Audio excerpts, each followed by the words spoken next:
This is Gilgamesh's comprehension assignment, and question number 1.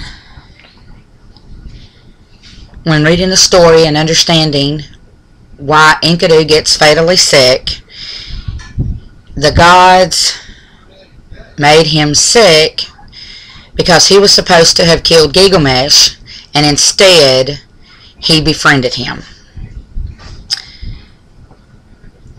Enkidu finds it shameful to die in bed instead of on a battlefield, because when you're on the battlefield and you die in honor. If you die in bed, you're dying in shame.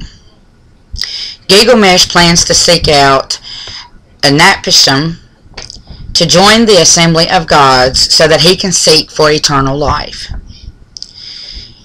During the course of Gilgamesh's journey, he encountered several trials and several conflicts.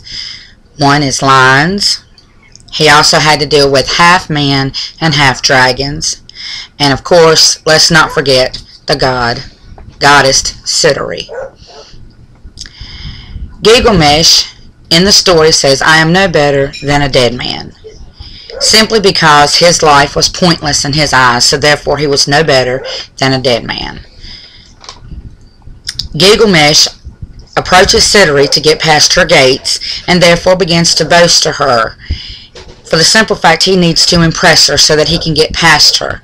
This type of boasting is characteristic of boast that was done back in medieval times and earlier, simply to make a point to gain favor from her, not to brag about anything he had done or hadn't done.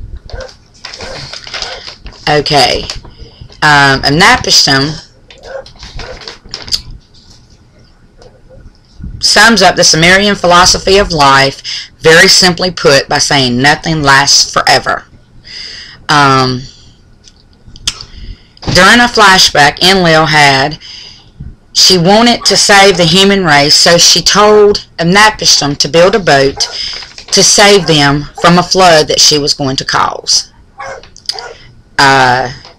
The goddess Ea and granted eternal life to Anapishtim and his wife due to the flood, and for that reason they would not forgive Enlil.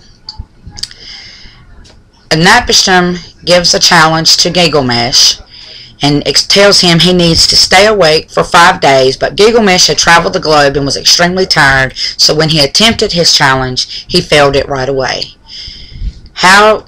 In looking at Anapishtim telling Gilgamesh to achieve immortality, the goddess Ea tells him that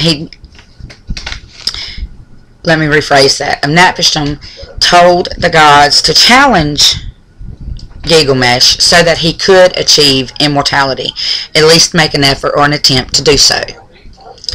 And in the very last paragraph, Gilgamesh finally learns what it means to achieve immortality. He realized that humankind will live forever, but he would not.